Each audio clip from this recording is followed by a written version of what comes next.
yesterday. Are you jazzed, Kelsey I'm Smith? jazzed. Do you jazz hands? I do. Do you jazz hands? That's the most I can do with jazz. Yeah. This event, 14 years ago, I don't think anybody could have predicted how successful it was going to be, what a big deal it was going to be for the East End and the city in general and our community.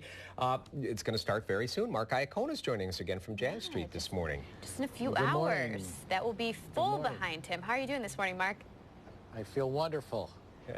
It's a busy time, and every year we learn how that, you give yourself a few days after it ends and you start planning for next year. What is the planning like? How do you pick the artists? How do you decide who's coming to Rochester? How does it work? You know, in the beginning, when John Nugent and I first got involved in this, John would make the phone calls to agencies and different artists, and we really weren't well known. It's gone all the way to the point now where John gets probably 3,000 to 4,000 submissions, now e-kits, and actually the agencies know the dates of our festival now and say, okay, we know the dates, here are some tours that are already set, would you guys like to make offers? So the same thing happens with the headliners, but for the most part with all the Jazz Club series, the Club Pass series, those jazz musicians actually want to come back and play in the festival. We've got some repeat people, Grace Kelly, a phenomenally young tenor and alto player and a great voice. She'll be playing at the Harrow East. She's played actually at Kilbourne Hall. Raul Madon that will be playing at the new venue over on East Avenue, the Lyric Theater, and then coming back and playing at the Xerox Auditorium. Phenomenal musician, acoustic. Doug, he plays great guitar. I'm not sure he's as good as you, but he can sing as well. Something to aspire to, I guess. There you go. And then because I'm partial toward trumpet players, John, I always push him to program. Young man Dante Winslow that's playing in the Max of Eastman. A little tidbit there is that he is actually Justin Timberlake's one of his lead trumpet players on his tour. He's a Thelonious Monk Institute a graduate, and also played with Mike Catone, one of our hometown favorites, that is actually now traveling with Bette Midler and won't be playing with Blood, Sweat, and Tears. He originally was going to. Dante's playing in the Max of East and playing straight ahead jazz. Wow. The other thing that's changed this year, we've got the trolley service, and I've had a lot of people since we ran our special the other night ask me, how does that work? You're just be able to pick it up at any of the venues, and it's just going to keep making a circle so that people can get from one place to the other. Yeah, that's a good point.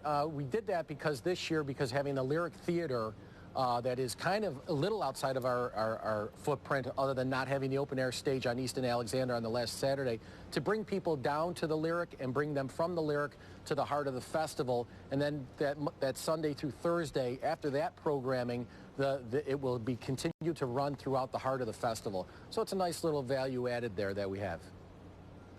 And Marc, what can people do if they want to come down and see a show, if they've never experienced the Jazz Festival before? Can they get into any of these shows, or do they have to have the Club Pass?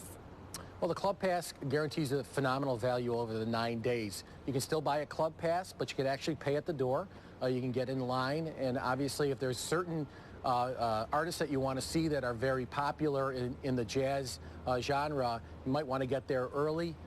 Because I know because of the popularity, those lineups start early. Now remember, there's 2 sets at every one of these venues, so most likely, and they're staggered, so if you don't get into the first one, you know that you most likely, if you get in line again, you're going to be able to get in.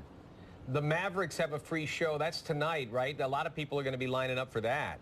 Yeah, it's going to be great. That's our second set. There's a 7 and 9, but the Mavericks are going to be great on the East Avenue and Chestnut open-air stage. Free performance. Awesome. You know what I always get impressed by the Jazz Festival is not only do you bring all these acts from around the world, but the local acts, the bands for the local high schools, they're really worth it to go and check them out as well. Yeah, it's great. We actually have an elementary school playing this year for the first time, and then you're right, we have the jazz bands from the high schools that are great, and it's so cool to have family members come down and see you play in an international jazz festival. And the pro musicians that we have here, Doug, you know this, we're blessed with so many talented individuals that live here and play all over the world, but we get them to play here in our festival, and we owe it to them, too, to be playing in our festival. Marc, awesome. One last thing. We talked to you about an hour ago, and you were telling me who that special guest is going to be playing with Steve Gadd next week. I forgot who it was already. Who did you say it was? You know, actually, I'm going to tell you right now who it is. And the name has the alphabets, the letters of the alphabet in it. Okay. They are a musician. Okay. And they actually are a human being. Wow. Wow. All right. So Wow, now I will Does that narrow it definitely be down? there for that. that is good. So we still have to get the male-female thing narrowed down, but we'll, all right. Marc You're not gonna Iacona, get me. I tried 3 times to trick you today, and you just cannot be had even early in the morning. All right. Good luck, Mark. Great talking to you. Thanks for Thank the time. you. We appreciate it. Big day for him. I took the week. I've always said I'm going to take the week of the Jazz Fest off. I never did. So this year I did. Are you actually going I'm to off. go? I'm off. Oh yeah, I'll be there. Yeah, I have Okay. tickets for the Steve Gadd show. I'm a huge Steve Gadd fan, and but I'm going to go to a lot of the. It's that they always say it's not who you know, it's who you don't know. So I'll be down Have there. fun. Yeah, looking forward to it. When we come back, weather that is important for the Jazz Festival since much of it is outside, especially the free shows. Kaylee will tell us which day is best to head out. Coming up.